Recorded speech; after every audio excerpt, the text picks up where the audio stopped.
World Cup. It is qualifying 2, it is 40 minutes. And it is crucial in this that the drivers get a good lap time in. You take your better time out of yesterday's session or today's to determine the grid. So we're going to get the times from Q2, but inevitably this isn't going to be the grid. We're going to have to do a little bit of comparison as to what they did yesterday and try and deduce an order. But we certainly can look at Q2 in isolation, and it is going to be fantastic because these 3.4-litre 2019 built Dallaras, the very latest iteration of Formula 3 racing around here, look great, sound great, and are a real challenge for the drivers. David Anderson and Alan Hyde are trackside, and it is fair to say are looking forward to this a lot.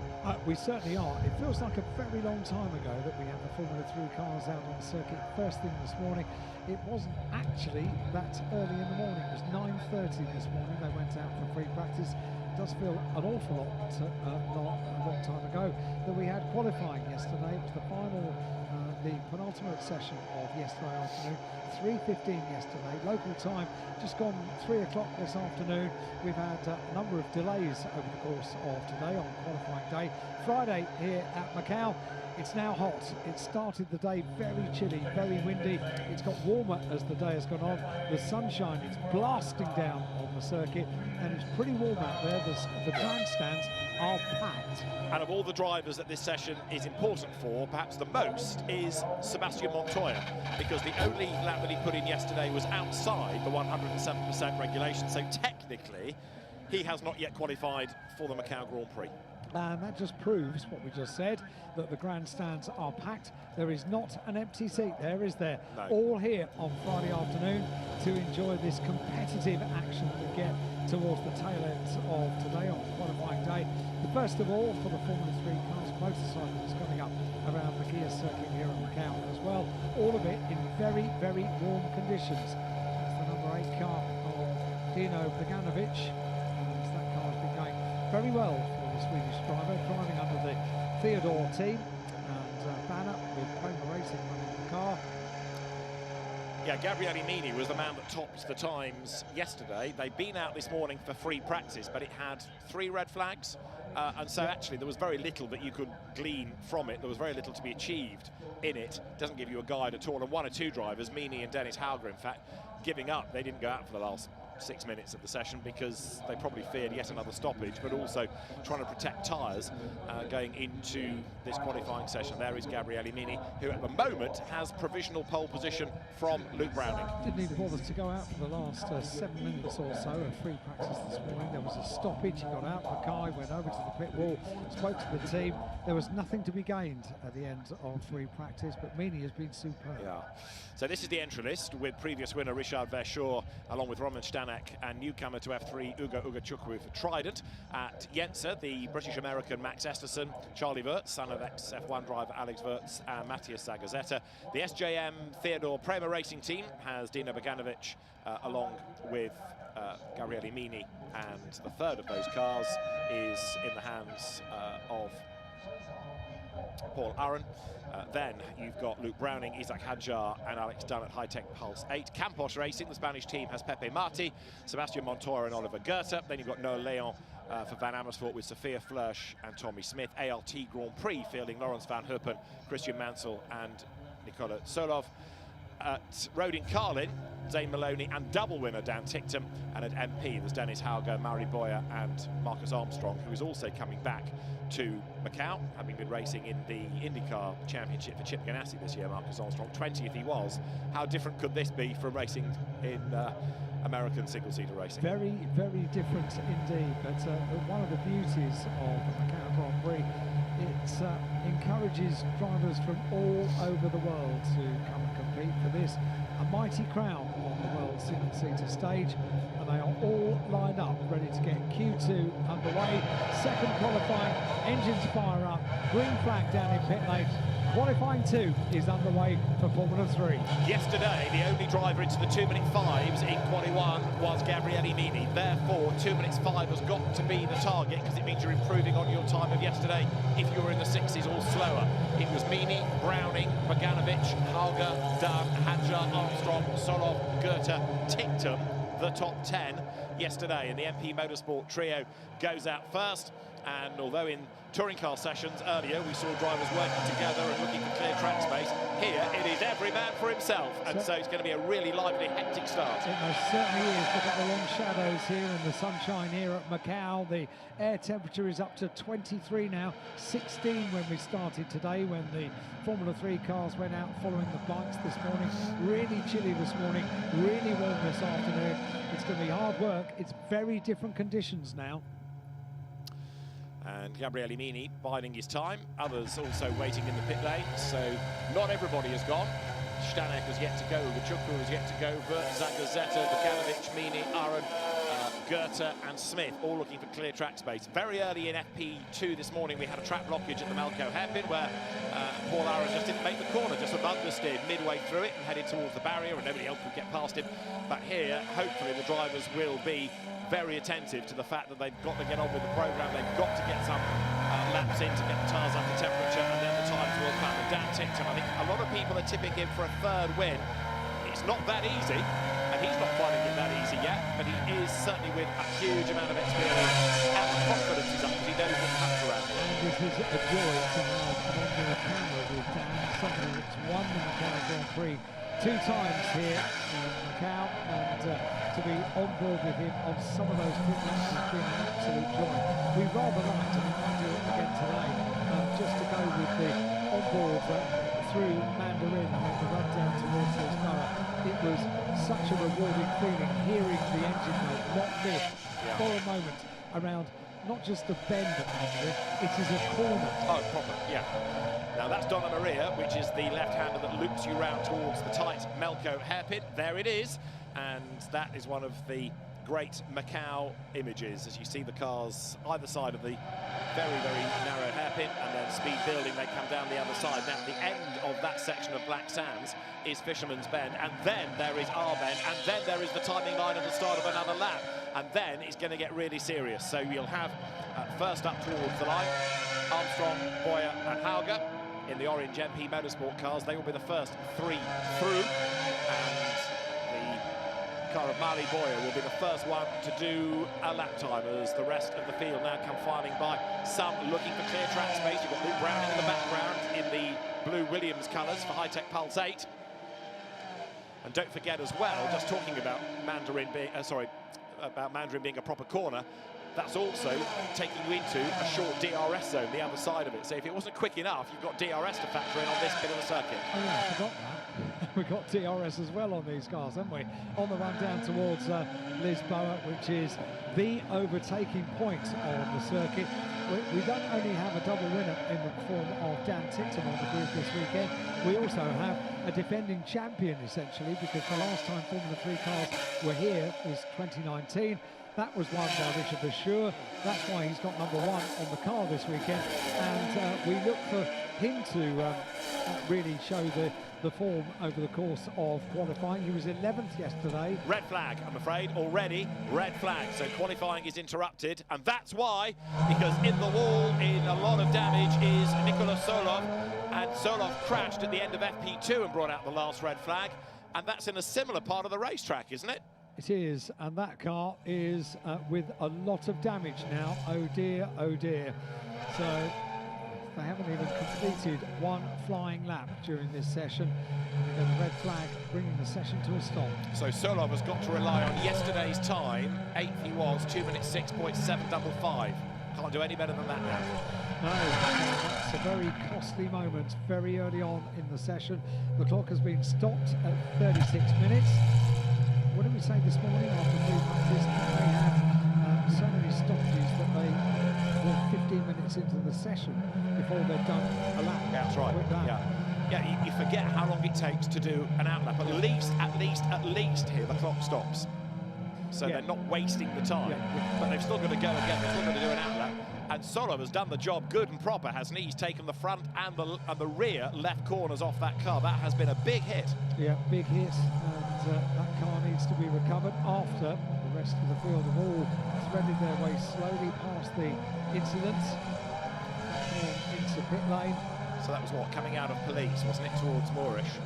I think so, yeah. Yeah, Nicolas Solov, who has been racing most recently in the FIA Formula 3 Championship with a 7th as his best result this year, but last year, Spanish Formula 4 champion. He's part of the Alpine Academy. And this is Sophia Flörsch. Also part of the Alpine Academy. Indeed so. So heading back to the pit lane. Sophia for the Van Amersfoort racing team, Fritz Van Amersfoort's squad, out of Macau hairpin. What a noise. That's at low speed as well. Glorious, isn't it? What a feeling it must be inside one of these things around the Guia Circuit. Right, here you go. This is Solov. Too much power, loses the back, and that just fires him out wide, and bang. So that is why we've had the red flag. One tiny mistake is so dearly... Look at the damage, look at the damage. I know. So red flag here at Macau, and there is a debate about number 9 for its release from the pit lane, Gabriele Mini. There's no action yet. It is noted an unsafe release, so to be looked at. And so now as the cars come into the pit lane, nobody has done a lap time. No, so a lot of work yet to be done in this qualifying session. The final, the last chance qualifying, if you like, for the qualification race grid, which will line up tomorrow here at Macau. We've got full coverage of all of the on-track action. Gets underway tomorrow morning, 7:40, with warm-up over 20 minutes for the motorcycles, and then the motorcycle Grand Prix, 8:30 tomorrow morning until 9:15, 12 laps around the Guia Circuit. If you are a car person and you haven't watched motorcycles before racing, then Macau and the Guia Circuit is quite a nice place to start, because you will not believe how close they come to the guardrails, to the walls, and we've got top riders here this weekend. They're going to be qualifying after this qualifying session, and they race tomorrow morning, 8:30 around the world. Local time here, 8:30, and it will be covered all the way around the world tomorrow for a 12-lap Grand Prix. And it is an awesome sight. It's a very, very good entry. It's a really international one as well. Often it's been rather British dominated. However, let's go to Formula 3 again, as you see the cars being brought back into place, and Richard Verschoor number 1 with the Trident Dallara. Everybody with the same car, don't forget, Formula 3 these days, single make, single tyre, single engine. So it's as level a playing field as it can be. And that's Lawrence van Hoopen for ART Grand Prix, who was in the wall yesterday. So as soon as this car is retrieved, we'll be back in business. And we're at 3:15 local time. We've got 36 minutes of the session to go. There's more activity straight after this because the motorbikes qualify again. But right now, that is the reason that there's nothing happening, because it's a rather broken car to be retrieved. And it needs a little the dollies going under it to try and get it to somewhere near a crane, I think. That is a really badly damaged car from what looked like just a clip against the tar barrier. Has it got a decent corner of suspension? I don't think it has. No. A wing adjustments there for Zane Maloney. The Bushy Park circuit in Barbados that the family runs on the crash helmet. The first driver from Barbados to race at the Macau Grand Prix, we are confident in saying. And there are other drivers from the Red Bull programme, including Isaac Hadjar. And what is left of Nicola Solov's car is about to be dragged away. Maybe what they're trying to do is just roll that into that access point behind. I think you're right. Rather than bring it anywhere else. Yeah, that's what they're planning on doing. That would be a fairly quick turnaround. There are plenty of marshals on hand to be able to help on that. There are plenty of marshals anywhere around the Guia Circuit here at Macau, and they are all very, very well drilled in how to turn things around really quickly.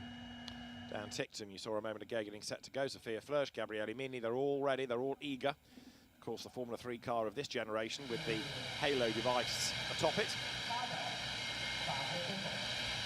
And 40 years since the first Formula 3 race at Macau. Not 40 consecutive years, because obviously we've missed a few in recent times for obvious reasons, but going back to 1983, and it was, of course, Aston Senna that won on the back of his British Formula 3 Championship crown for Dick Bennett's West Surrey Racing Squad. That car is in the Grand Prix Museum. It is. But also Madame Tussauds waxwork on Senna.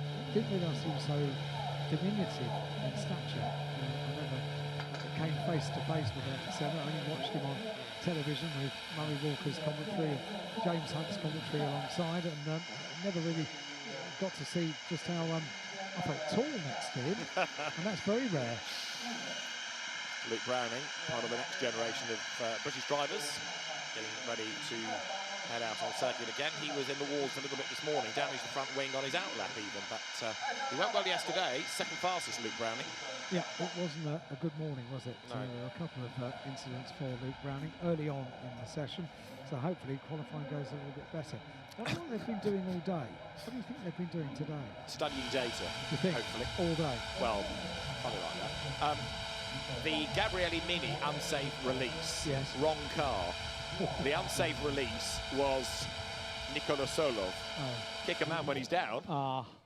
Car in bits there, and when you get back to the pits, we're going to have a look at how you left the pit lane. They do need it on a flatbed, and I think that's partly because they just can't lift it. So the original plan to just prop it up and wheel it, good idea, can't be activated, so it's going to be a few more minutes yet. It will be, yeah, and hopefully that car is repairable. Certainly it's going to be a lot of work for the team to get that car back in race ready preparation for the race tomorrow. And with 36 minutes remaining on the clock, this is the last four-wheel activity on the circuit of the Guia Circuit this afternoon. Two wheels coming up next. 28 you just see there in the middle of the MP Motorsport squad, Murray Boyer, or Jose Maria Navalon Boyer, who was 17th in the FIA Formula 3 Championship this year for the Dutch MP Motorsport team. And Nicola Solov watches his car be placed on the back of the recovery vehicle. And it won't be too long, therefore, before we can get things back underway. That's a lot of work for the team, isn't it?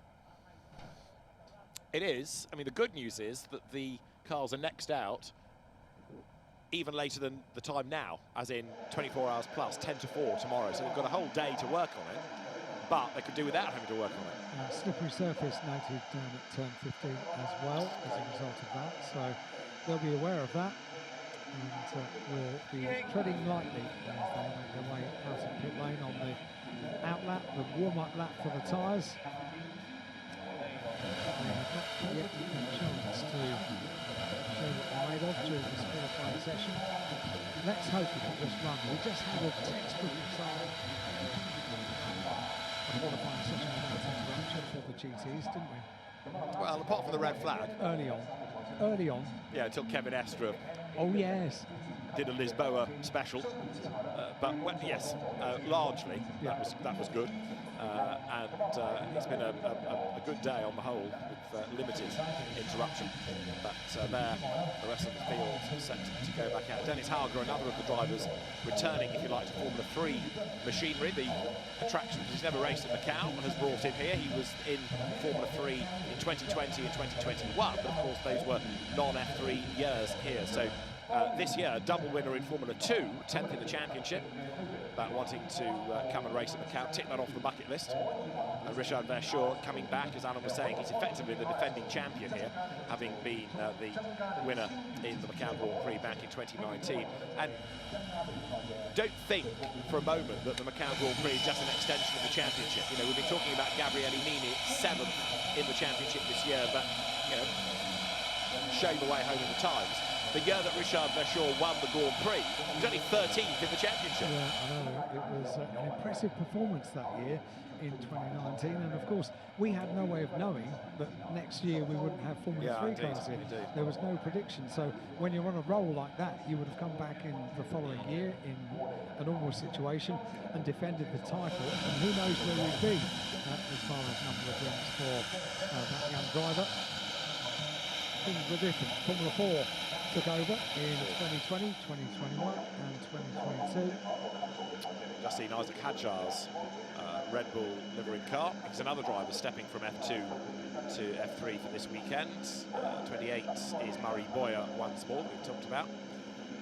So as the Theodore Prema Racing cars, the Trident cars are all lined up, ready to go in the pit lane, we await the removal of Nikola Solov's car, and then we can get the session back underway.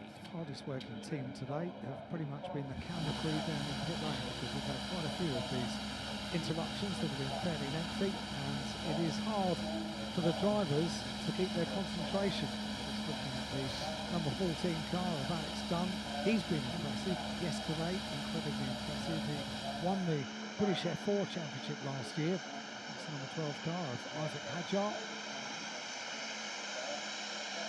run by High-Tech Pulsate, and waiting as the rest of them are for the word how soon they're likely to get back out on the circuit. I think they're dressing a bit of fluid down there, aren't they? There's still something, isn't there, about a Red Bull colour scheme that kind of raises the grid, probably because it's just about the same livery you see in Formula One. Is, but you put a Red Bull car onto a grid like this in junior single-seater racing, and it just feels right. The amount of investment they have made in young drivers in motorsport over the years is incredibly impressive. I remember the first time I saw the Red Bull logo on the car.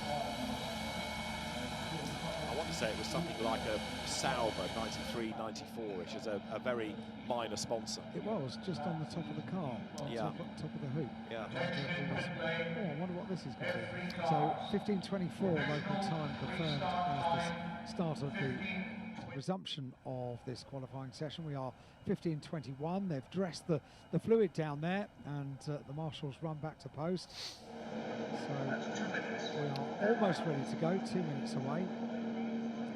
But yeah, how did you know to any extent how deeply they would get involved in motorsport around the world? And how many drivers they've given a chance to. I mean, it's been a ruthless programme. If you don't deliver, and deliver now, then we'll move you on. Thank you very much. But, you know, a lot of drivers have had opportunities that maybe they wouldn't had it not been for Red Bull.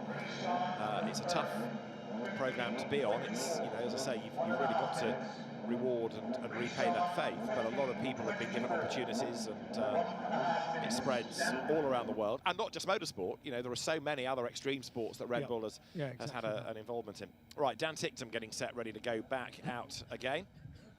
There is Sophia Flörsch's car. Slippery surface flag is going to be shown on track. The grandstands are full of eager fans who are now doing the age-old trick of finding themselves on screen and trying to work out whether to wave at the screen or wave at the camera, but everyone enjoying themselves in nice temperatures here at the Guia Circuit, and in less than a minute's time, the cars are going to be back on track. Great sounding cars. The old 2-litre Formula 3 car was often a bit flat of an engine note and sometimes a bit breathless, but these cars have got so much power. Yeah, I remember them around Thruxton, which is the fastest circuit in the UK, and it was just a slightly monotonous tone around the circuit, which is such a big circuit, so much of it full throttle, top gear around Thruxton, but these cars do sound incredibly exciting. Yeah, definitely.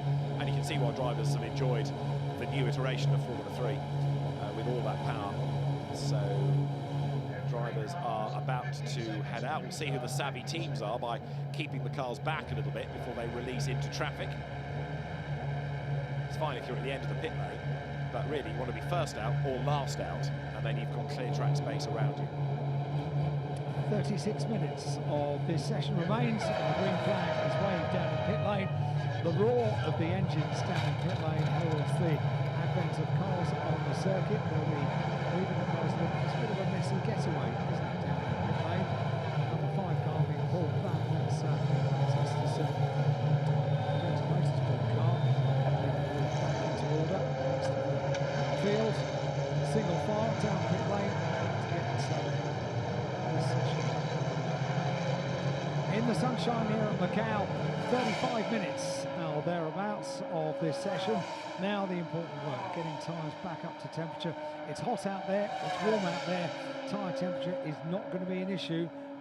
Getting a clear lap is going to be an issue, and also getting some kind of a flow to the session without interruption will be another part of this. So yesterday, 2 minutes 5.521 was the best time, and only one driver, Gabriele Mini, in the 2-minute 5s. So that's the target, to try and better that So Gabriele Mini at the moment is in the pair of seats with that fastest time of yesterday.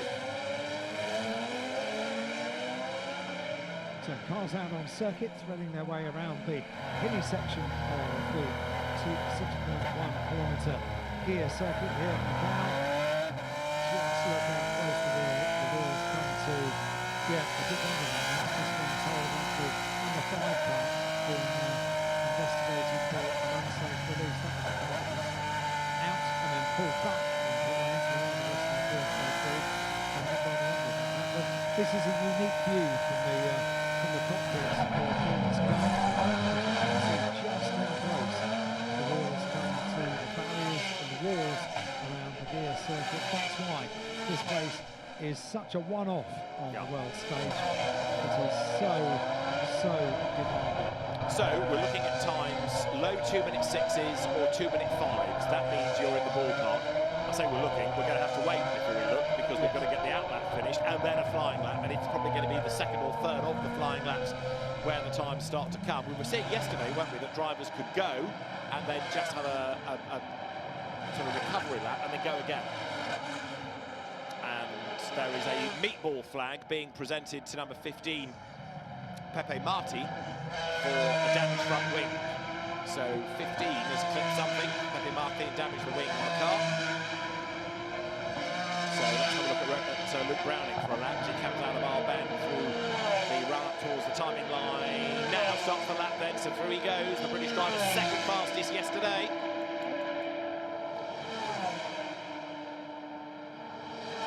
Up the road ahead, look, is 29, that's Marcus Armstrong. But here is Luke Browning, then he hustles it down towards Mandarin through that right-hander. We'll start to see what the sector times are like if tyres are up to temperature. But the GB3 champion of 2022, the British F4 champion of 2020, hits the brakes going into the right of Lisboa.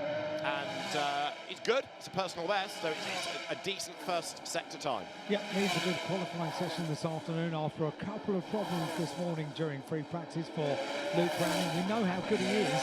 He has proved this again and again, going into car racing in genetic juniors. It's a usual route into car racing in the UK.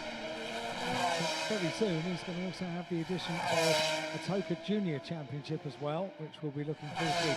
Not next year, but the year after. It's going to be another staircase into car racing. They are pushing on, aren't they? That is Dennis Hauger, who has done the fastest of anybody in the first sector. Now Sophia Flörsch goes quicker than anybody in the first sector.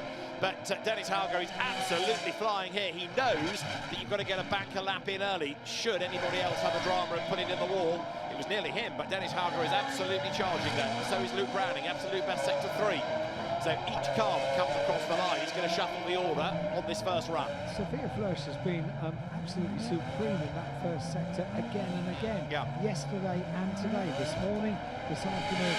So there is some little key that Sophia has unlocked in that first sector which really works. So she is in sector 4 as Luke Browning is going to offer up the target time. Now remember, 2-minute 5 is really good. 2-minute 6 is okay. Let's see what he can offer up. It is the first run. Yesterday he did a 2-minute 6.018. Murray Boyer 2-minute 7. Dennis Hauger will go through. Marcus Armstrong will go through. Hauger 2-minute 7. Browning 2-minute 6.8. So that's good. Not as good as yesterday, but it's okay. This is Sophia Flörsch down towards Black Sands now. Black Sands onto Fisherman's Bend, and this is the quick part of the circuit. This is a pretty relentless section after the twists and turns on the hilly section through up towards the completion of the lap for Sophia Flörsch. Overall quickest in sector 1, don't forget, and then the opportunity to complete the lap. The first lap turns out of the corner up towards the start-finish line, and then on the run down towards Mandarin. Where does Sophia Flörsch end up? 7th, 8th. That's a good lap. That's a really good lap for Sophia. She was 7th, and then others behind bumped her down the order. What about the defending champion, as it were, Richard Verschoor, number 1. Here he comes up towards the line, goes 4th fastest, a 2-minute 7.3, and Gabriele Mini still the fastest from yesterday. No one's got into the 5s yet. What about him? This is Fisherman's Bend. He's on it. This is a very quick lap. Sophia Flörsch Another absolute best in the first sector. 1 corner to go for Gabriele Mini. This is his first flying lap of the session, then up towards the timing line. And he goes through and only 9, 2 minutes 7.8. So Gabriele Mini with good enough for 9th position. Yesterday the time for Gabriele Mini was at 2:05.5. Yeah. So some way off that provisional pole time from yesterday. Yeah, 2 minutes 5.5 is really good. And nobody else, as I said earlier, got into the 5s, did they? So no. He is at the moment with the advantage. And we've got just under 30 minutes of the session to go. Now on this lap, Richard Verschoor has done an absolute best. Sophia Flörsch has done an absolute best. Luke Browning is at the top. But maybe the better times are going to come on the second run. Marcus Armstrong has gone second with 2:07.003. It's the 29 car we're looking at coming up towards the line. What's this going to be? It's been personal best in all 4 sectors. Marcus goes top. So a 2:06.072. We get tantalisingly close to a 2:05 lap. Right. We're going to get there. That is 7/10 quicker than he did yesterday for Marcus Armstrong. That's a massive improvement. And he's still pushing as well. He's just got past his teammate there, Mari Boyer, and Dennis Hauger slightly interrupted. So I think Hauger's lap's compromised. But yeah, Marcus Armstrong's been the first big winner, if you like, first big improver. A 2 minutes 6.072 will put him 3rd at the moment. So back on board with Mini as we thread our way through the twisty section of the Guia Circuit here. These are awesome pictures, aren't they? Yeah. You can see the front wheels, see how close they come to kissing the barrier around the Melco hairpin. Makes that look effortless. That's not easy to get around to get a Formula 3 car. I've seen on a demonstration lap a Formula 3 car needing a pull back, but Mini absolutely on this. Wow! In the traffic through Fisherman's up towards Arben. The completion of a lap is coming up for Mini, and wow, that was not an easy. Dino Beganovic, number 8, is the other one that's good because he's done personals and absolutes. He comes across the line. Mini is behind him. Beganovic doesn't improve and all went wrong at the end on that lap. Mini goes 3rd, 2 minutes 6.670, but it all got incredibly busy ahead of him. Now, you're riding with Gabriele Mini as they come in towards Mandarin. There's traffic ahead, there are quick cars ahead. He's getting a tow. This is absolutely flat chat as he gets on the inside of Oliver Goethe. Down towards Lisboa. And he backs out of the lap. I think there's just a little bit too peoply out there at the moment, isn't it? It's a bit busy, and it was a bit of a hold up for Mini at the ends of that lap, but finding a bit of clear track, I think, is what they need to do. By the way, on the previous lap, Sophia Flörsch again went overall best in sector 1. And you've been making the point, she does that quite a lot. Yes, Yeah. Again and again. It's really impressive that. There must be some kind of little trick that's going on for Sophia that says that this is one of the circuits she loves most of any in the world. Bear in mind, she's been doing a full season of FIA Formula 3 this year. She's been to a few good ones. Well, that's true enough. So Sophia Flörsch returning to Macau. Good to have her back here. And pressing on. So are others like Luke Browning, who is still charging as he comes now up towards the end of the lap. So Luke Browning has done an absolute and a personal. There's 2 good sectors. Marcus Armstrong goes through a bit slow at that time. Luke Browning goes by. Not an improvement.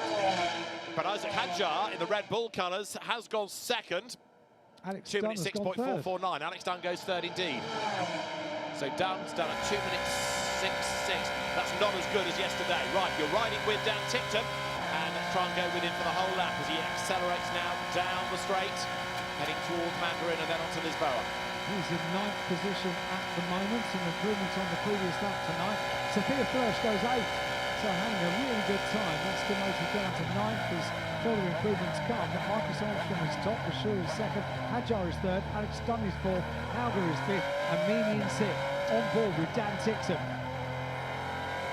Towards San Francisco, up the hill he goes. I just wondered if there wasn't a hesitation before San Francisco, but maybe he thinks this isn't the lap yet. He's backed out of it. So he slowed in the first sector, and Dan Tickton was keeping out of the way. So this is not the lap. Yeah. Traffic ahead, and it's not just one car, it's more than one car to negotiate on this twisty section of the circuit. This is not the place to do it. Get past those cars on the run down from the Macau hairpin, and maybe there's clear track ahead. Right, Tickton was 10th yesterday, so he does need to improve. Now, this is Marcus Armstrong, fastest in this session. That would put him up to 3rd on the aggregated times of what he didn't take yesterday or today. And he's on another good lap here with 2 absolute best, sectors 2 and 3. This could put him in the 5s, and that brings him very much into the ballpark against Gabriele Mini of yesterday. So Marcus Armstrong now coming downhill. This is Black Sands then, speed building at this point. The 4th sector is a personal best, so it started off good, although he dropped about 4/10 there against the absolute best. Let's see what he can do then, because Marcus Armstrong chipping away to bring down that lap time. He's got 1 more corner to go. We've got 24.5 minutes on the clock. If this is in the 5s, it's going to be very, very good for Armstrong, and he breaks the beam, and the answer is it's in the 5s. It's a 2 minutes 5.7. That would be 2nd fastest overall. 2 minutes 5.5 yesterday for Gabriele Mini, but you could see Marcus Armstrong, just the car bobbling about on the bumps going through Fisherman's, and if that car is unsettled at the exit of Fisherman's, that barrier is so costly. On board with Sophia Flörsch, heading up towards basically a traffic jam, heading around the Macau hairpin, wraps the wheel around, cross the hands, and then all of a sudden breathe again, because you can apply the accelerator and the track opens up down through Black Sands on towards Fisherman's Bend. But watch these Formula 3 cars as they come up towards Fisherman's. There are a couple of bumps, and the car could potentially be unsettled on the exit of the corner. Takes you up wide to the wall on the outside, which so many times is so costly. Sophia Flörsch trying to let the traffic go. Problem is she's got traffic behind her as well. It's everywhere. So, yeah. Here's Dan Tickton, take 2. Traffic has disappeared. Let's go again. Then Dan Tickton is now 13th in the times. Down towards Mandarin. Speed building all the time now. 6th gear, absolutely flat out. And you've got to be so brave. Now, where's Lisboa? You can't see it. Look right, there's barrier. Somewhere there is a gap. Grandstand on the left, down through the gears, turn it in. Turn into Lisboa, around the right-hander, a short blast up towards San Francisco. San Francisco Hill, and what a hill it is, very steep, as we are now in the hilly section of the circuit, past the hospital on the left-hand side, through the right kink, down towards Teddy It on the left-hand side. The wall beckons you in. Goodness me, through the Solitude S's in a Formula 3 car, this is something else. But it's not quick enough. Sector 1 slower, sector 2 slower. So Dan Tickton has not yet got it all hooked up. He's certainly trying, I don't deny that, but it's not yet being reflected in the sector times. It's so competitive, we're talking thousands anyway, but Dan Tickton is still 13th within Q2, and he was yesterday 10th, remember. See how vague it is when you're in an onboard shot, when you go left to right, you're up and down. It's everything that demands of the car on this section of the course, through the right-hander at Police, and then the right-hander at Moorish, up Moorish Hill, towards Donna Maria, the long left-hander. This is Police, the right-hander, and then Macau hairpin takes them down towards Black Sands, on towards Fisherman's Bend. Luke Bryan has gone purple in sector 4. Tickton's done a personal best in sector 4, which makes me think that he's gearing up for a big push on the next lap. Now I think maybe the tyres are up to temperature. We'll see what Luke Browning can do, as you say. He goes 2nd, he's in the 6s, 2 minutes 6.005. Better than he did yesterday. And Dan Tickton is going to come through. And now, if we stay with him, he does improve up to 12th one spot in this session. But now, look, the road is clear ahead, I think. The tyres are hotter, the tyres are grippier. He's going for it. He certainly is, and we'll hear this wonderful engine note as Dan Tickton is about to go through the very fast corner at Mandarin on the run down towards Lisboa. Marcus Armstrong, meanwhile, top of the times, is down there in pit lane, so he's coming to pit lane. And this is Gabriele Mini. Let's get him across the line, because he's done 2 personal bests as well. So Gabriele comes down towards our bend. Arthur really quick, and he comes out of it the other side up towards the timing line. Quickest man yesterday doesn't go quicker. 2 minutes 7, drop time in the last sector. Oliver Goethe has gone 3rd. Number 17, Oliver Goethe now for Campos Racing with an absolute best last sector. It's all going on. It certainly is, and they've actually been able to get meaningful laps, lap after lap. They can get into the groove, they can get some kind of flow into lap after lap. What have we got?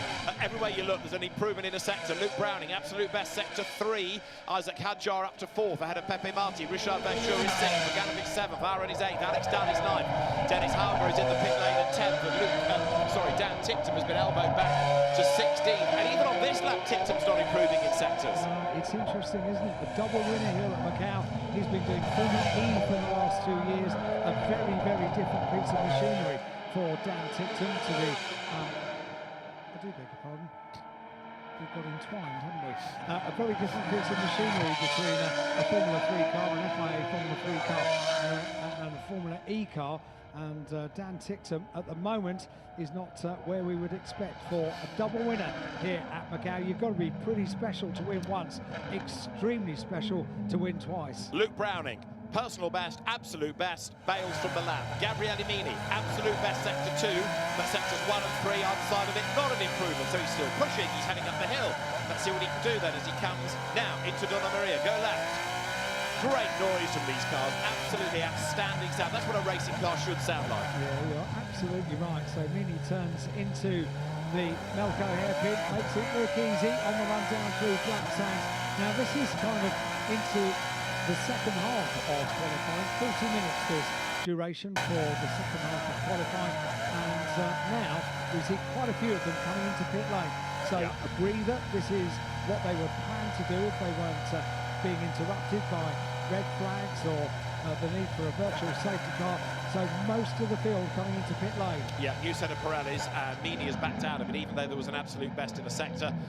He's going to bail, and so I think most people are going to come into the pit lane, which of course has the knock-on effect when they all go back out of them moaning about the traffic. So you've got to be careful of where and when you release the car, I think, going into the next part of this session. Whew. We can all take a breather. Yes, exactly right. Marcus Armstrong, though, has been very impressive. 2 minutes 5.732, the only driver into the 5s, and that is going to be the second best time if you take the 2 sessions together. So Gabriele Mini from the first, faster than Armstrong from the second, and Luke Browning second in both, in fact. So 2 minutes 6.085, he's quicker today than yesterday. Oliver Goethe is quicker today than yesterday. It's going to be a really interesting grid, this, when it's confirmed. How many have stayed out? Only Richard Verschoor in the top 13 is out on circuit, number 1. And Dan Tipton, so the 2 winners, possibly thinking it's a bit quieter. Let's go. Yeah, well, they know something everybody else doesn't know, and that's how to win at Macau. Well, Tipton has gone quicker in a sector on this lap, so potentially it is worth persevering. Yeah, Richard Verschoor just puts in sector 3 a personal best, so a 25.4 in that middle sector, sector 3, proudly carrying the number 1. That's nice to see, actually, after the return of Formula 3 cars. It's good that we've got the winner of the 2019 race, the last time the Formula 3 cars were here on the streets of Macau. It's good that Richard is back here. It is indeed. So after 3 seasons now, Formula 2, and he's improving in sectors. He's done 2 improvements on this lap, so 6th he is, but it's worth staying out. You see the car bounce around on the bumpy public roads. 2 improvements, no traffic to get in the way, and assuming he stays out to the end of the lap, this should move him up within the session. Number 1, Richard Verschoor, was only 11th yesterday on a 2 minute 7, and he bails out of it after all of that energy. Into pit lane, so the top 13 cars all down in pit lane. They've scrambled the camera team down in pit lane once again, and we've got some cars firing up down in pit lane after a brand new set of Pirelli tyres are bolted onto the cars. Tipton pitted as well, by the way, so now everybody, with the exception of Tommy Smith, are in the pits. Tommy Smith, who was up the escape road earlier on, the Australian driver. So now the Trident trio. So we say halfway point. We are well into the second half of Q2 now. Just under 16 minutes of this session remain in the sunshine down in pit lane.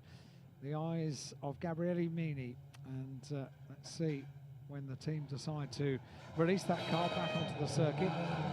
If you've changed your tyres now down in pit lane, would you go down now, or would you be waiting towards the very end of the session when as much rubber has been made, equal rubber, same rubber, with Formula 3 cars all out on circuit in what will be 35 minutes to the end of the session. And that potentially is going to be when things are at their quickest around the Guia Circuit. It's harder to manage from here on, isn't it? Because when it's the start of the session, it's one long line of drivers. Yeah. But people are coming in at different times, and therefore tyre change done, they're being released at different times. So it's not as easy as to say, I'll let everybody go and then wait 30 seconds, because it's not one long line of cars. So inevitably now, you're going to find traffic. And there it is. If you're first out, you're going to catch it. Yeah. If you're last out, you're going to be in it. So it's a bit tougher to manage the second half here. So there's the train of Formula 3 cars making their way down through Brisbane, now coming up San Francisco Hill. New tyres on board, so it's going to get that sheen off the surface of the tyre. But a little while longer to get the tyres fully up to temperature. But the good news, nice and warm out there now. 24 degrees it was at the start of this session. Sunny, warm, conditions are set for the final 14 minutes of Q2 for the Formula 3 cars taking part on Sunday in the Formula 3 Macau Grand Prix, looking back at Sophia Flörsch, who has been really impressive this weekend, particularly in that opening sector, time and time again, putting in the overall best time in the first sector of the Guia Circuit.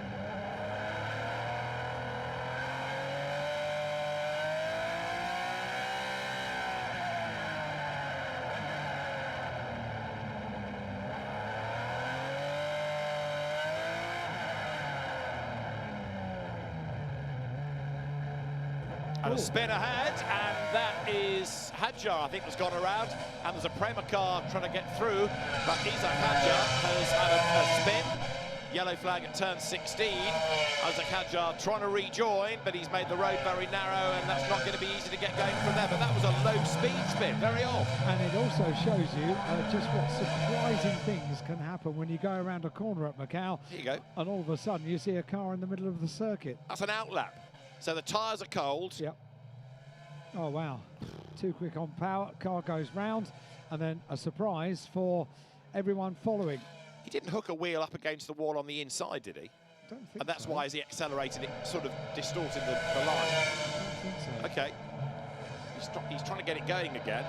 But a three-point turn there is very difficult indeed. The marshal's saying slow down. We might end up going virtual safety car here. Let's see what happens. Isaac Hadjar is trying to get it going again. The recovery vehicle, look, is already on its way, just in case it's needed. So Hadjar wants to get going, because if he's craned out of the way, he won't be taking part in the session. He wants to get going, and he's fourth in the time, so this is quite important. He's one of the leading drivers, and he's virtually blocked the road. Now there's drama at Melco as well with a car in the wall. Is that one of the Campos Racing entries?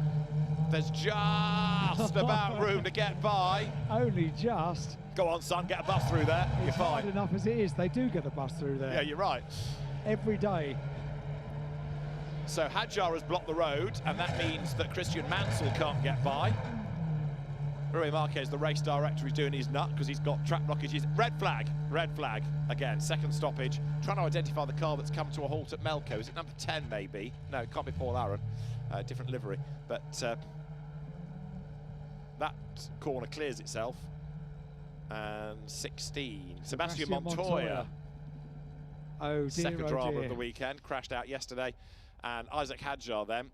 Now, what happens next? If he gets a push start, or is he going to have to be craned away? We'll wait and find out. But he's fourth in the times, and he desperately wants to drive the car back. So, multiple problems, and the cars have only just been released. So, to sort out a couple of incidents on the circuit.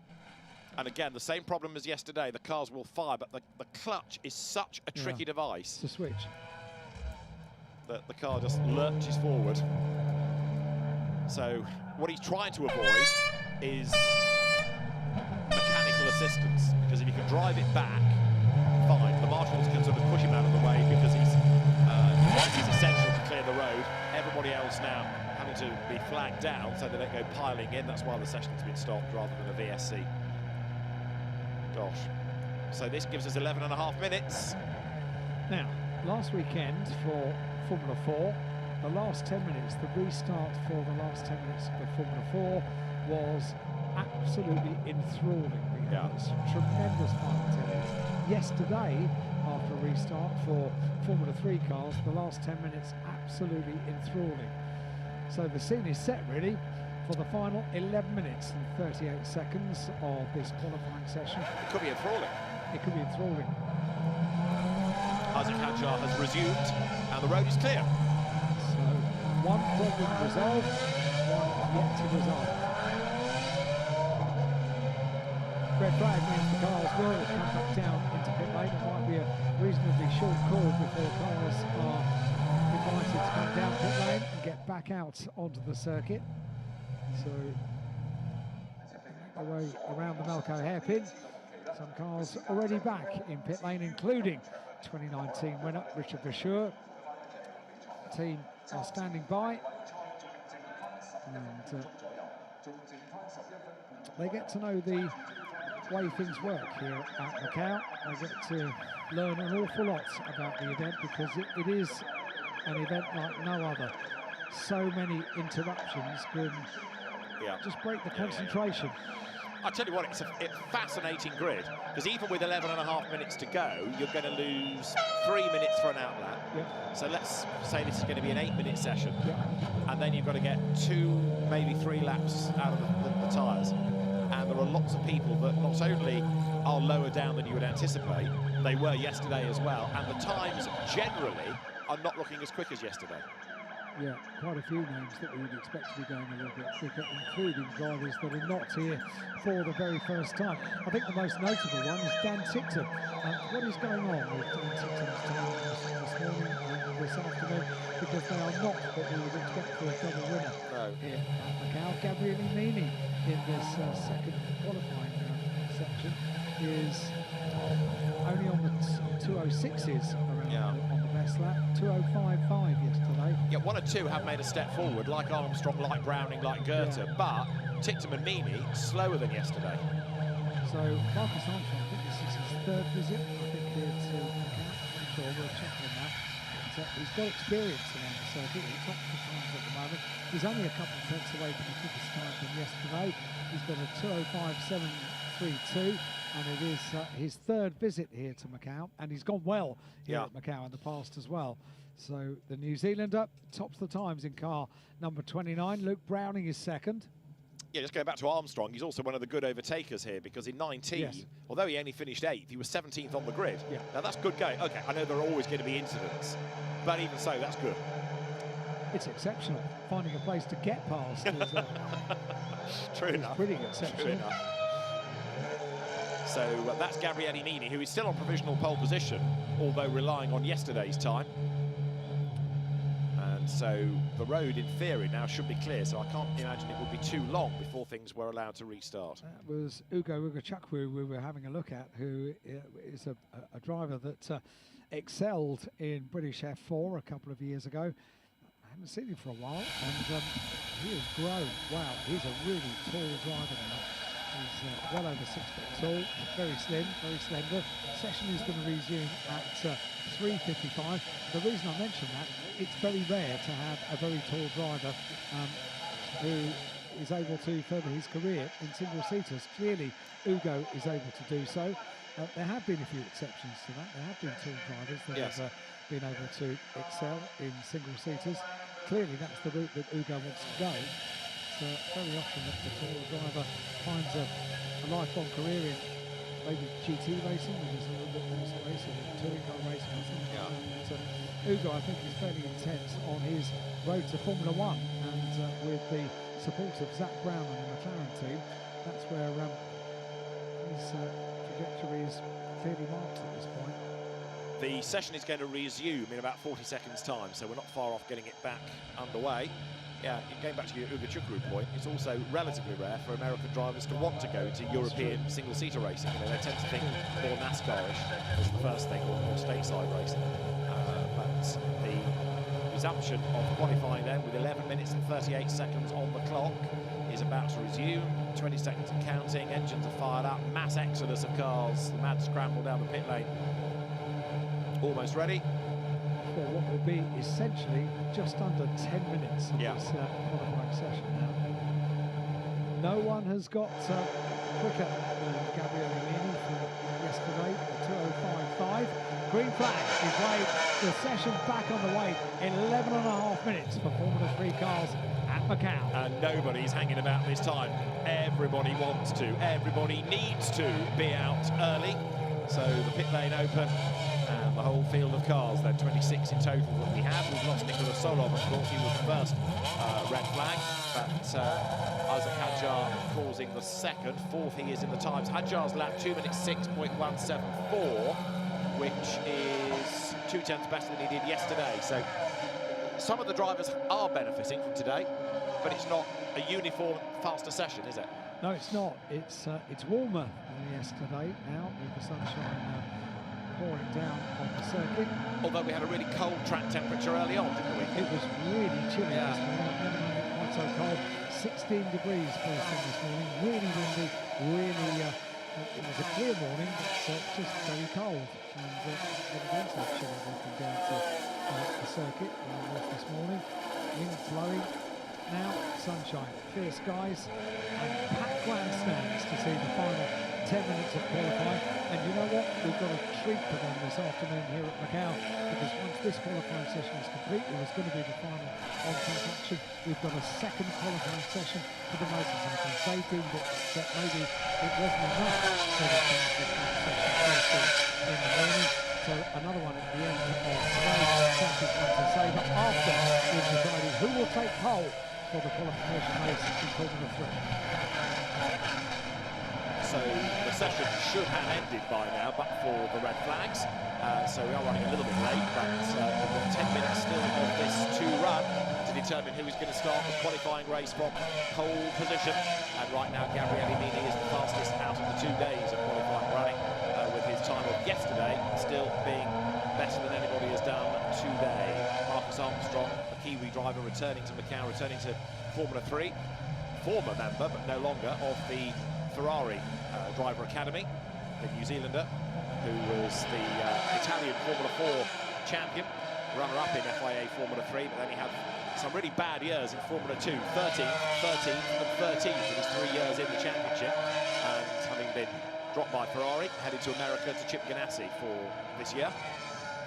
So a win here, a good result here, would certainly boost his stock once more, wouldn't it? Especially in Europe. And it's great that he's come back to Macau. Indeed. He's got all that experience, clearly likes the place. You wouldn't come back if you didn't, would you? No, you wouldn't be talked into it, whatever the offers that came up. So Marcus Armstrong, yeah, he's been quick here at Macau before, and here with much to prove this weekend. He is yet to win at Macau. So there is Armstrong, and he goes charging then now on a flying lap down towards the right-hander of River. Lock up, but he's going to scrabble around the corner okay. Dennis Holger behind him is just that little bit quicker. So the Norwegian driver, another returnee to Formula 3 machinery, pressing on. Luke Browning also speeding up, Isaac Hadjar as well. So this gives the impression that this is going to be happy hour, as it were. This is the golden time to do a lap time. Personal best in Sector 1 for Luke Browning, who is second. Personal best in Sector 1 for Isaac Hadjar, who is fourth. Personal best in Sector 1 for Richard Bashir. We're on for it. 10 minutes of qualifying. Now only 8 minutes remain, and they are on the first of their flying laps. So this is where the grid potentially can jumble. Certainly the order in Q2 will jumble, but remember at the moment that the best time today is 0.2 slower than yesterday. Marcus Armstrong, absolute best Sector 3. He's got the road to himself. He also knows that it's going his way in a sense. He knows that he's already made a step forward. He knows the circuit. He knows the car. He's dialed himself back in. So maybe he's just got that slight edge over one or two others in terms of a general feeling of being more confident. Gabriele Mini you're riding with on the timing tower. Look left, you'll see the onboard shot in the graphic as he heads now up the hill and towards the sunlight, up now towards maternity, then down towards Teddy Yeep. So this is Marcus Armstrong. Oddly, 3 of the 4 sectors have been slower than hitherto, but 1 has been an absolute best. Couldn't get any better. Yeah. So let's see how the lap is all pieced together. 2 minutes 5.7 is the best. He was about 4/10 down in the first sector, half a second down in the next. So I don't think it's going to be a mega lap, but it'll still be decent enough from Marcus Armstrong. It's the next one that we need to be looking for. That was a 2 minutes 5.739. That, would you believe, was only 7 thousandths of a second slower than his absolute best. And now Browning goes top. 2 minutes 5.4. That's the best of the weekend. That's pole for Browning. Fastest time so far this weekend for a Formula 3 car. Luke Browning tops the times at 2:05.435, and he would have been straight on it. That's the first flying lap. Isaac Hadjar back out. He's gone quicker again. He's second, better than yesterday. So Browning and Hadjar are the top 2 here, but on the aggregated times, Gabriele Mini would be between them. Now you're riding with Gabriele Mini, and you can see he's done 2 personal bests. He goes across the line to go second fastest. 3 personal bests in the end. Let's stay with him on the run now down towards Mandarin. Marcus Armstrong, meanwhile, has just gone overall best in sector 2. The race is very definitely on now, isn't it? Ugo Ugachukwu goes overall best in sector 1. About time we saw Ugo putting these laps in. Hadjar, absolute best sector 2. Meany down towards Lisboa. Personal best sector 1 then. So the driver that was yesterday's fastest, he's lost the top time, but he's still pushing. 5.5 minutes to go. Dan Tipton's up to 12, 2 personal bests and an improved lap time last lap through. Ugo Ugachukwu goes personal best in sector 2 as well. Browning, 2 personal bests, stuck in traffic. Lap gets away from him. Hadjar's ahead of him. He has also backed out of it, getting in the way of Luke Browning. So you have 1 lap to push, then let everything recover, then go again. This is Meany. Yeah, Meany was just putting the overall best in sector 2. Ugo Ugachukwu in 8th place. Overall best in sector 1. Personal best in sector 2. Drops back a little bit on sector 3. What's meaning we've got a yellow flag at turn 18. That's going to be on the run down towards Donna Maria. And it's Armstrong. Marcus Armstrong is in the wall, and big drama there, because also with a lot of damage, you can see is the Trident car of Ugo Ugachukwu, who had done an absolute best, the personal best. Red flag, I think. Session is going to have to be stopped again, because we've got cars around the racetrack blocking the road. Ugachukwu has expired at Moorish. So red flag with just 5 minutes to go. Marcus Armstrong, he dropped to 5th in the session and he's hit the barrier. Whether that's been isolated from Ugo Ugachukwu incident, we don't yet know. But 2 battered cars, and Armstrong's just slithered his way off into the wall. So, oh dear, just 5 minutes ago, Marcus Armstrong was on the top of the times. Luke Browning took that away from him, put in the fastest lap of the weekend so far in Formula 3 machinery, and now we need recoveries to take place out on track. Ugo Ugachukwu, the number 3 car, we've seen him trying to get himself back on the circuit yesterday at the escape road at Lisboa. That took a little while. Today it's going to take a little more. The little dollies are going underneath the wheels for Ugo's car in order to clear the circuit of the number 3 car. That's a shame. Yeah, I mean, he was pushing, but don't forget, this is somebody new to the car, new to the track, arguably the perfect storm. Dan Tickton, 12th, he had improved last time. Don't forget, Luke Browning, I've been saying it's the top time, it's the best of the weekend. That means it's provisional pole, and depending on what happens next, I reckon they're only going to get 1 flying lap in. I think you're right. Yeah, 4 minutes and 58 of the session remains. So Tickton coming back to the team, back to the pit lane. It's going to be a really interesting grid, this. It really is.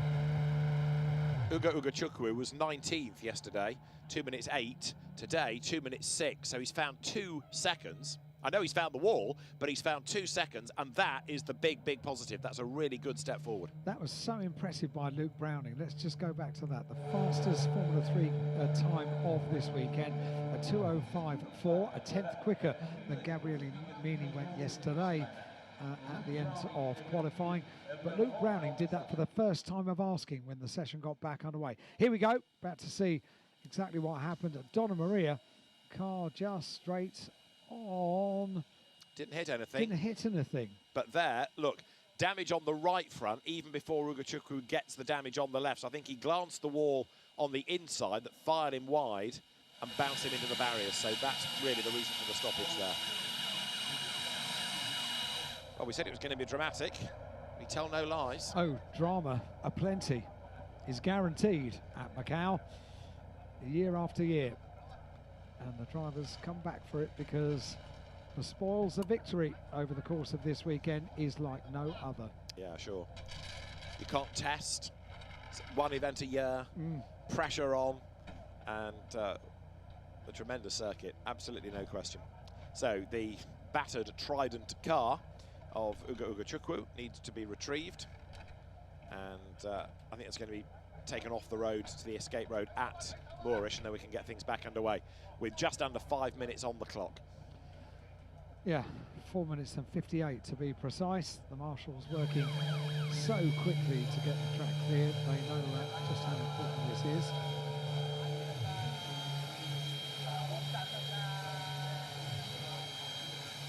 Luke Browning, top time, 2:05.435. Gabriel Mini, 2:05.441.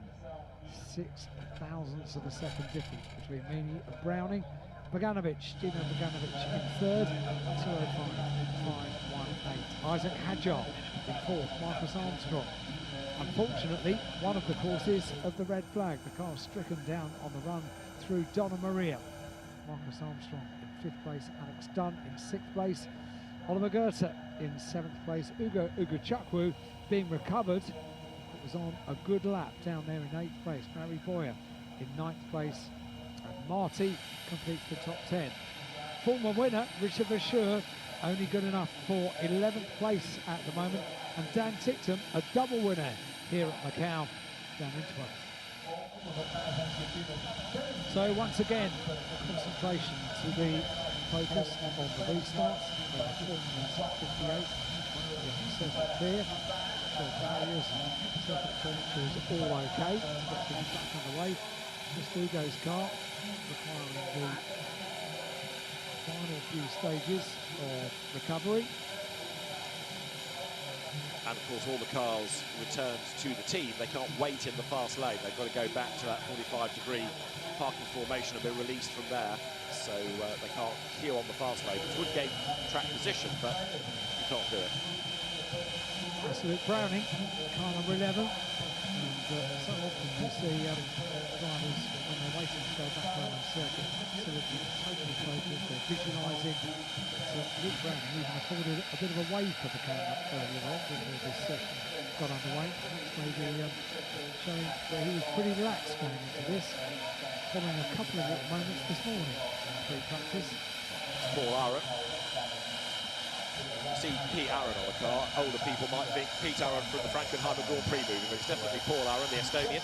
His brother Ralph, who's come back to racing in Fanatec GT in the last few years, is here as well as his driver coach. He raced here himself. Paul went quickest this morning in pre-practice right at the end, didn't he? He went less slowly than the others. Yes, that's right, yeah. Yes, because there were so few laps. You're right. It flattered to deceive. Yes.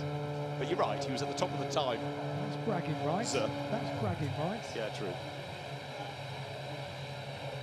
So the grid is going to be a really intriguing one. It's going to shuffle again, yeah. And in this session, 11th and 12th are Verschure and Ticktum, our two previous Macau winners. That's Alex Dunn, who is new to the circuit, new to the car, and has done a very impressive job.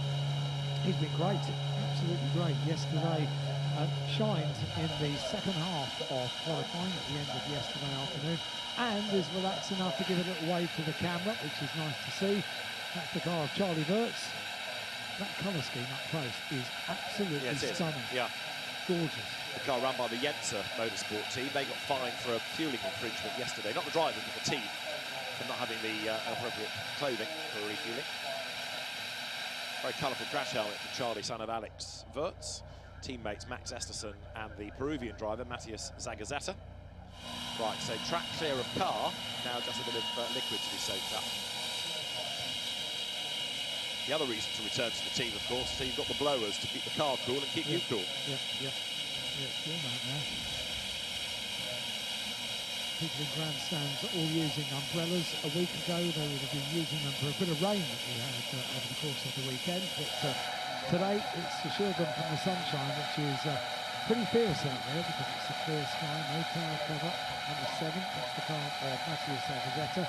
He competed in British Formula 4 as well. and did so to good effect.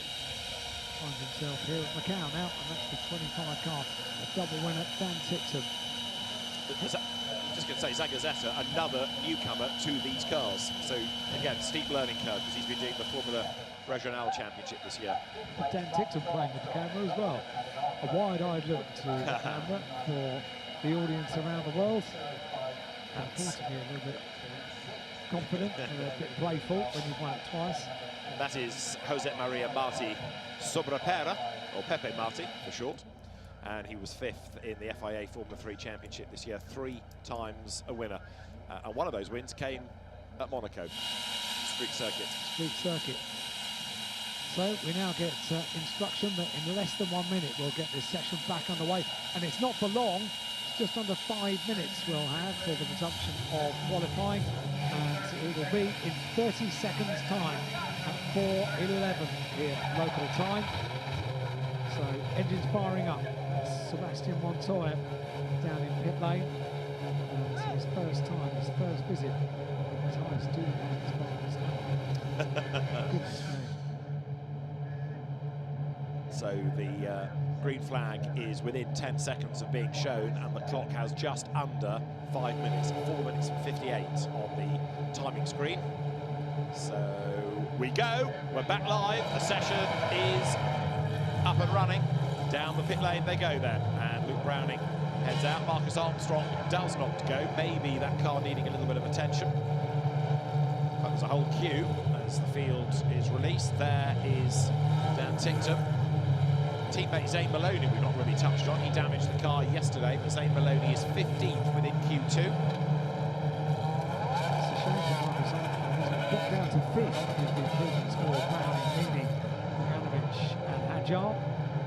It might be they just want another minute or two to confirm that it was Marcus that made it run wide, not something within the car, like a sticky throttle or a gammy downshift. Yeah. It did look weird. It did look weird. It's not normally a place we get cars going off, is it? No, indeed. No. Although, oddly, we've had a couple today. And one yesterday as well. Yes. Yeah. Just but apart from that, no one ever goes off. Nobody ever goes off there. Yeah, okay. I'll rewrite the script. Close the door on your way out. Yes, I will. And turn the lights out. You so, do it in darkness. We're down to 4 minutes. It's going to be effectively 1 lap. And if you were first out, you might snaffle 2 from the available time. This is going to be an absolute shootout. It is on board with Dan Tipton once again going through the process of speeding up through the slow section, the hilly section of the course, getting as much heat into the tyres, back into the tyres as they possibly can. Working the wheel of the car, slippery surface down to turn 15, which is the run up Faraway Hill towards Police. So, information being filtered out to the teams from race control to in turn tell the drivers what the run up Faraway Hill to Police. Luke Browning is quickest, 2:05.4 from Gabriel Meany, 2:05.441, just 6 thousandths of a second, split provisionally the front row of the grid for the qualification race for tomorrow for the Macau Grand Prix, the 70th Macau Grand Prix. They will race 10 to 4 afternoon over 10 laps, 15 laps for the Grand Prix. So coming out of Moorish towards Donna Maria, 2.5 minutes on the clock, and with the best lap time being a 2 minutes 5, some are genuinely only get 1 lap. Others might, if they are lucky, get 2. So they've got 15 seconds effectively to get back to the start line. The MP Motorsport drivers at pit out are going to be the beneficiaries. Except that 2 minutes 10 on the clock, 2 minutes 7. Over the line with 2 minutes and 4 goes the first car, which was Murray Boyer. So yeah, it is 1 lap. This is it. Every car across the line at the end of this lap will do a time that's going to matter, either because it's an improvement or they've missed out on the chance to improve the grid position. This is the only chance that they're going to get to shuffle up the grid order for the qualification race here tomorrow, Saturday at Macau for the 70th Macau Grand Prix. They are under pressure. Look at that big lock-up for the 28 car of Mary Boa going into the right-hander at Lisboa, up San Francisco Hill. Those tyres now are not going to be round. So big push from everybody as you see the MP cars of Hauger and Boyer. At the moment it is Luke Browning then on provisional pole position. What a story that would be for the British driver as you look there at the Williams Junior. So Luke Browning, he's not improving in the sector, so this is a consolidation lap. Alex Dunn has done a personal best sector 2. Dan Tipton has done a personal best in sector 2. The other element of all of this is because it's one shot, traffic management. If you've got it wrong on the previous lap and there are cars too close ahead that you're going to catch, then you're stuffed. But Alex Dunn here looking good. Mary Boyer has gone overall best in sector 3 for Luke Browning, overall best in sector 2 for Gabriele Mini. Now there were only 0.06 of a second between these two, and now this is the battle, isn't it? So Browning and Mini for pole here. And let's see if Alex Dunn can improve his time. And a big off there, big damage, red flag, session's done. 26 seconds on the clock, red flag. We'll identify the car in a moment, but we've got a grid. It's going to be Luke Browning on provisional pole position because the session won't be resumed with 28 seconds to go, I can't believe. And that has been a massive hit coming out of Moorish, again, that has claimed so many victims in this session. This year, every year, Moorish corner, coming out of that corner, it is so tricky, and that is a very badly damaged Formula 3 car.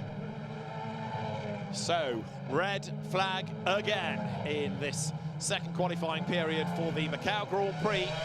And not only is it a very badly damaged car, it is absolutely slap bang in the middle of the road on the climb up towards Donna Maria. I have no clue what car that is. We've only got a view of the rear of the car. The suspension at the back and the front is broken, and the driver was indicating from within the car to the marshals what he wanted to happen with the car. Ideally, the car needs to be lifted and recovered, and the red flag instantly comes out. The hazard really is car number 12, Isaac Hadjar. So he'd already had one spin there, and so the Red Bull car has had a big impact. And you can see the rear of it, or the lack of the rear of it. Wing has gone, suspension broken, and Isaac Hadjar now will be attended to by the medical crew, who, with the cars having gone by, are able to sprint up the hill towards him. And I would imagine that with the impact, he's going to be a bit shaken, to say the least, and a bit winded. I would say so, yeah. We could only identify the car from the back of the car, and the rear wing of the car completely removed. A very happy Luke Browning then is your pole position driver. 2 minutes 5.435. How about that for a Macau debut then?